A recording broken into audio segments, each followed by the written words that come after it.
Welcome to Man Does Tech, where I solve the problems you didn't even know you had. You begin with a clear link and an intention. This matters because QR reliability depends on URL stability. Once you have the final URL, optionally shorten it to reduce code density and avoid long redirects. Next, pick a QR generator. Use a reputable web tool or an app that exports PNG or SVG for versatility. Make choices now about output size and error correction. Higher correction makes the code denser, but more scannable if damaged. Now move to input and customization.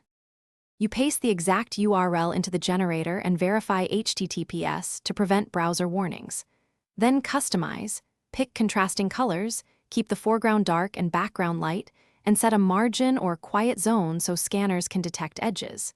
If you add a logo, scale it to less than 30% of the central area and increase error correction to maintain scannability.